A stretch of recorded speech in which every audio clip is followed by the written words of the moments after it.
After the tragic passing of actress Naya Rivera in 2020, her Los Angeles home, a quiet, sun-drenched property nestled in the hills of Los Feliz, remained unsold for nearly 2 years. Some agents whispered about an energy in the house, something that unsettled buyers during showings. Lights flickering, cold spots in the hallway, minor things, easily dismissed. Still, the property lingered, empty and untouched, until May of 2023. The Ramirez family, Julian, his wife Diana, and their 7-year-old daughter Amelia, were relocating from Chicago for Julian's new job in film production. They weren't superstitious people. They had no deep knowledge of who had lived in the house before them.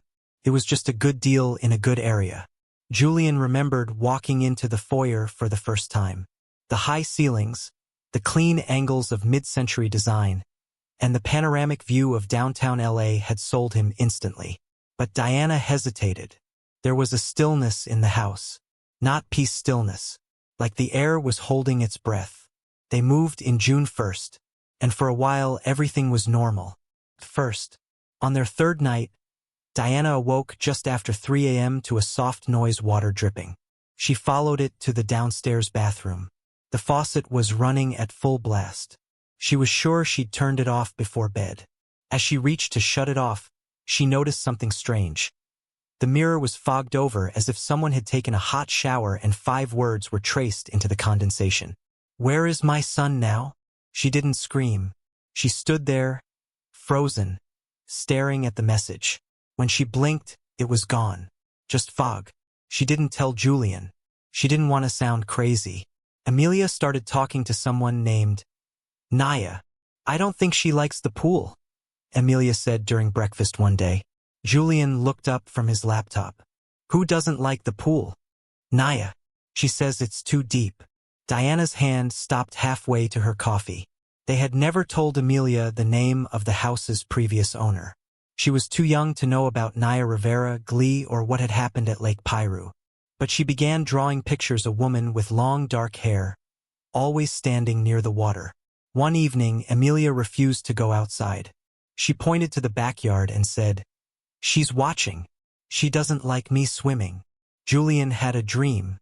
At least, that's what he told himself.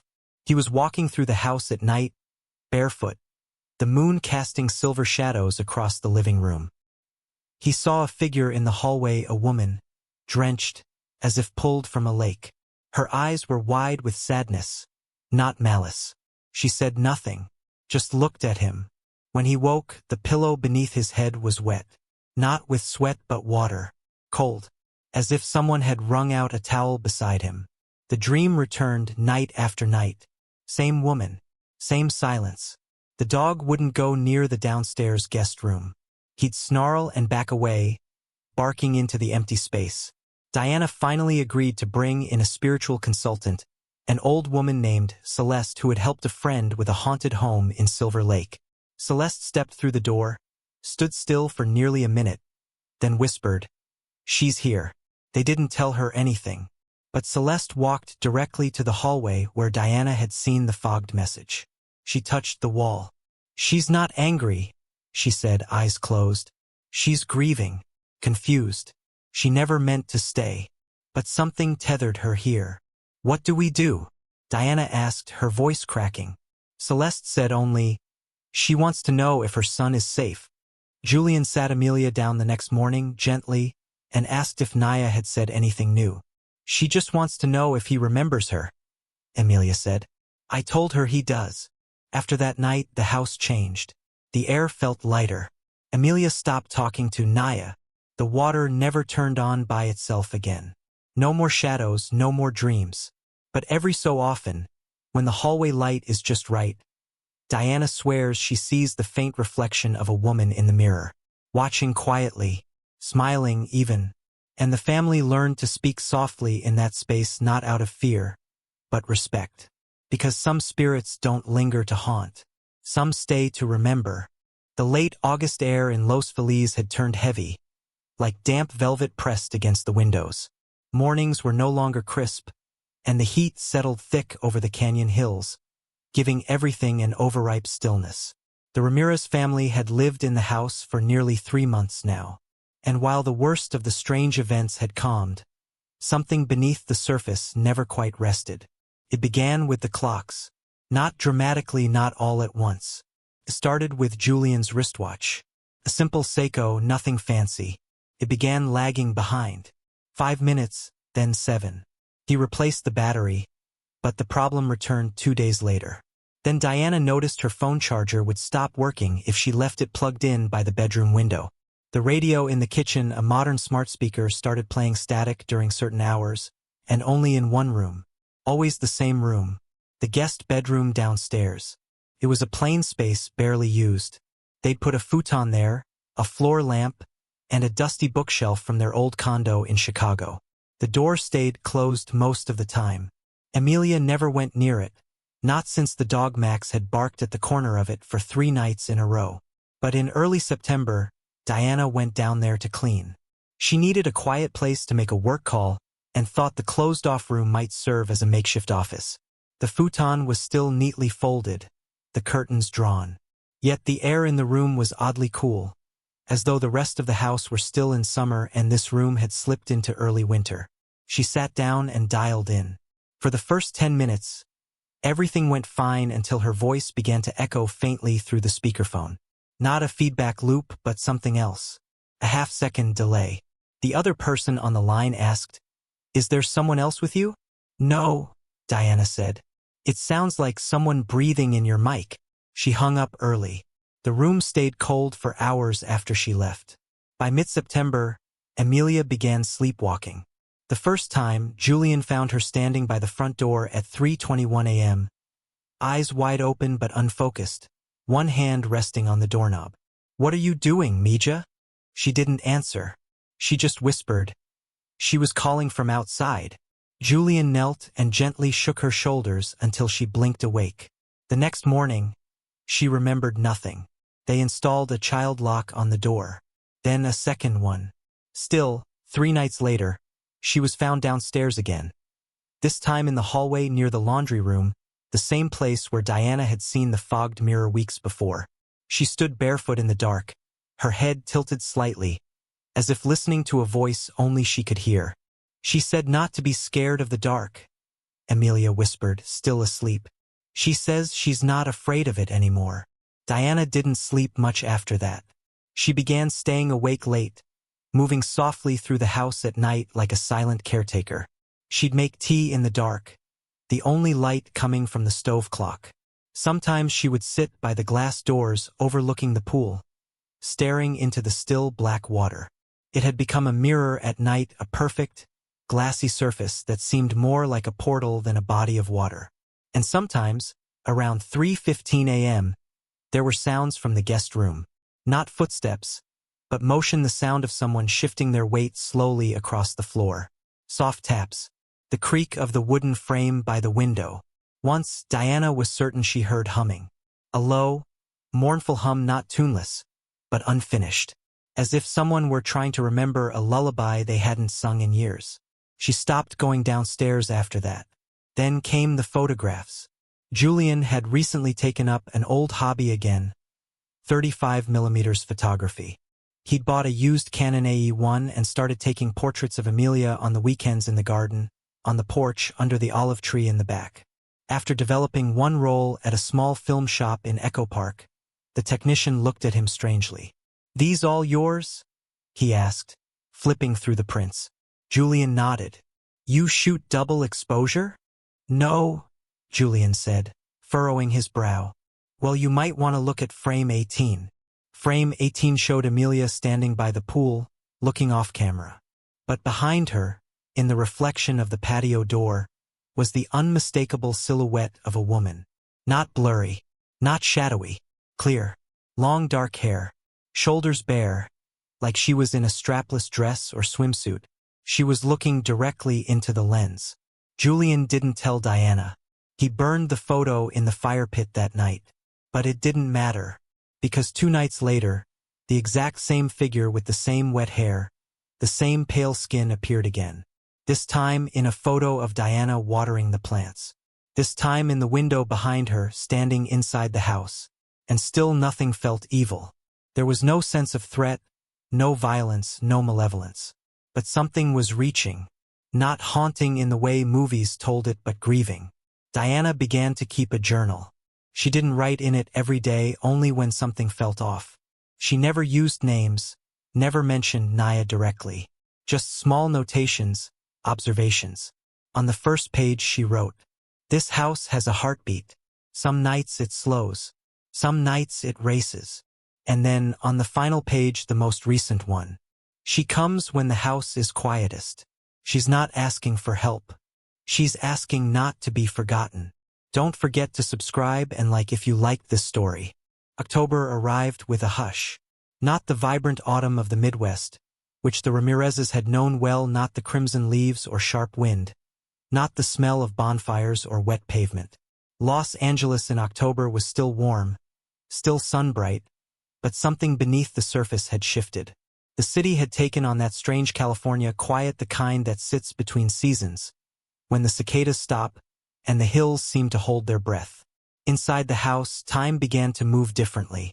There were stretches, long, heavy hours in the middle of the day when the air felt thick, like the rooms were underwater. Diana would stand in the kitchen, watching dust float in a single shaft of light, and feel the silence settle in her chest like weight. The refrigerator hum was louder. The floor creaked when no one was walking. And always, beneath everything, the house seemed to listen. Julian had started sleeping in the upstairs office. It wasn't something they had decided, not out loud. But after the second week of Amelia's sleepwalking episodes, after the photo from the film lab, after Diana began writing in the journal each night and locking it inside her nightstand drawer, something between them had shifted. He told himself it was about snoring, or needing to work late, or wanting space. But the truth was, Julian had begun waking up between 3 and 3:30 a.m. every night, always from the same dream. In it, he was underwater. Not drowning, but deep, far below the surface. There was no light, but somehow he could still see. The lake bed was soft silt, and everything moved slowly. His ears rang with the pressure. And every time, she was there, not a ghost, not even fully human, just a form, a presence, drifting a few yards away. She never swam toward him. She just watched. And every time he opened his mouth to speak, water poured in. Then Amelia began drawing.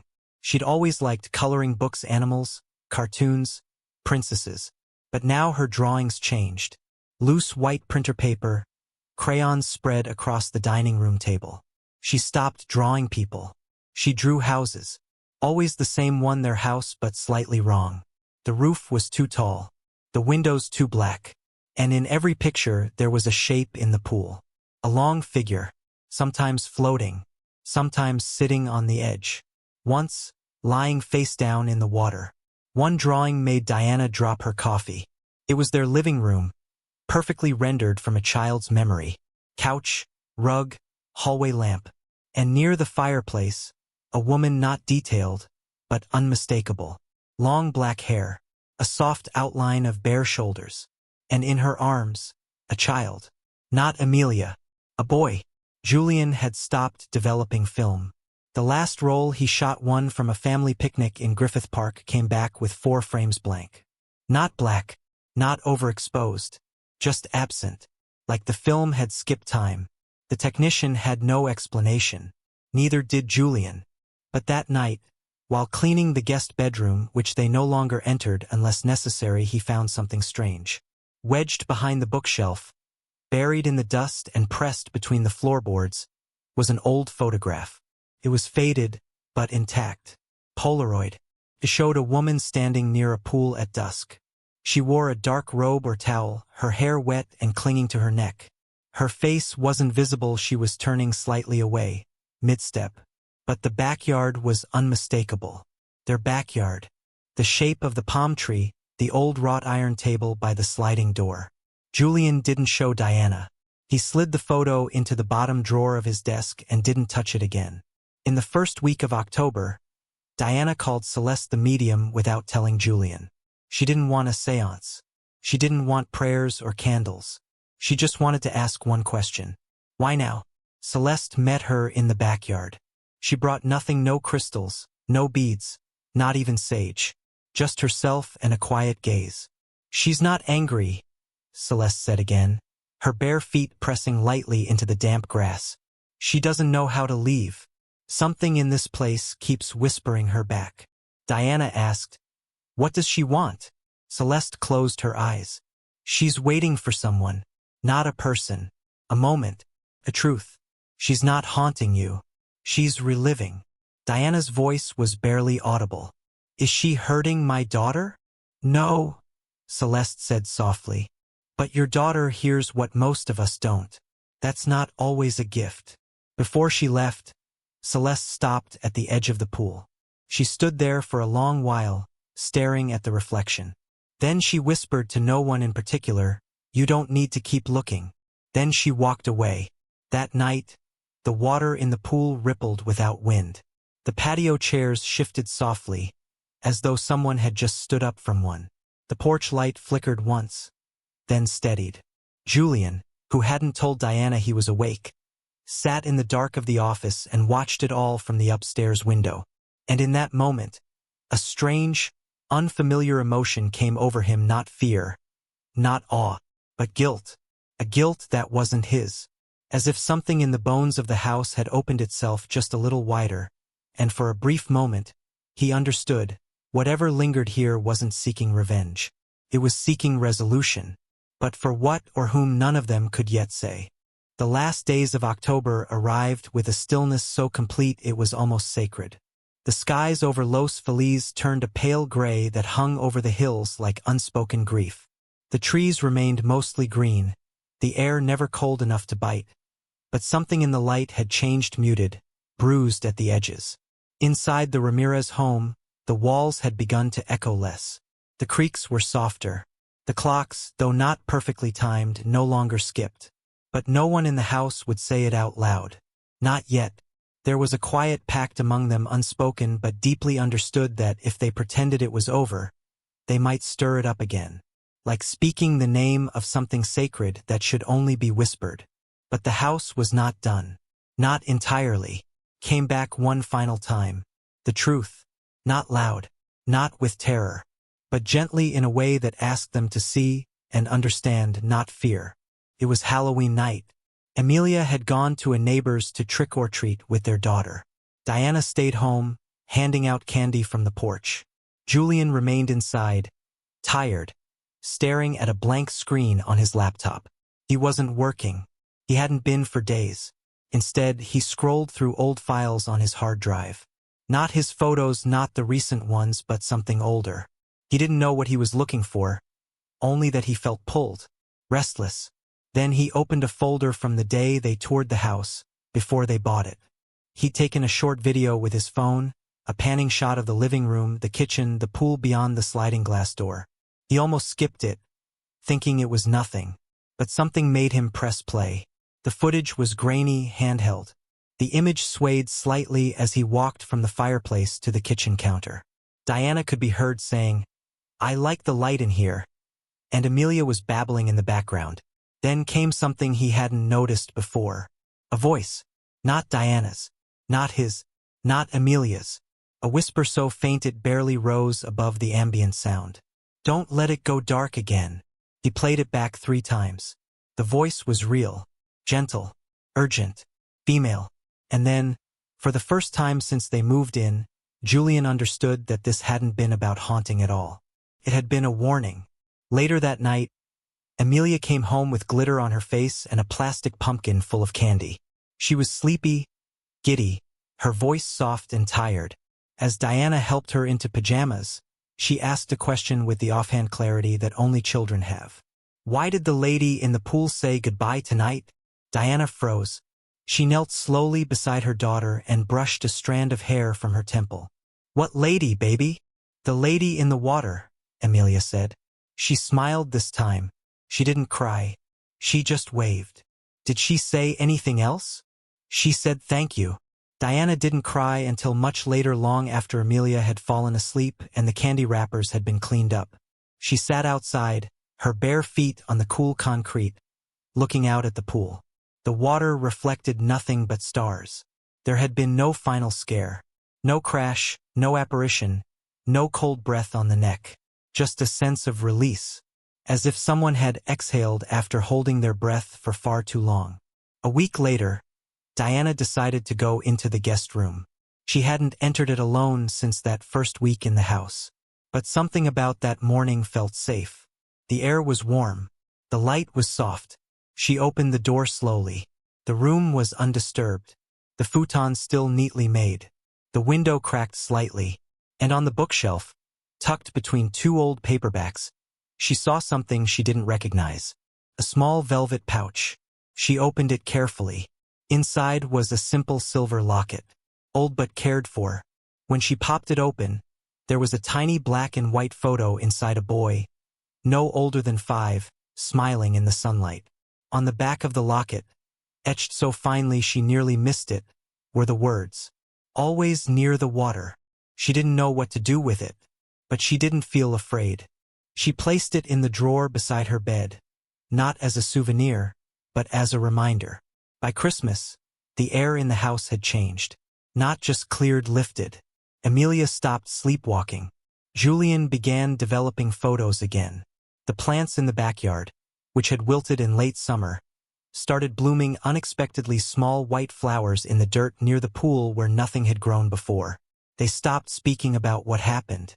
Not because they wanted to forget, but because some things become sacred once you name them.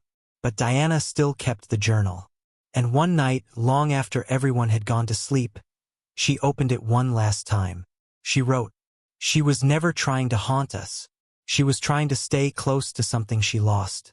A piece of her still lived here, maybe always will. But it's quiet now.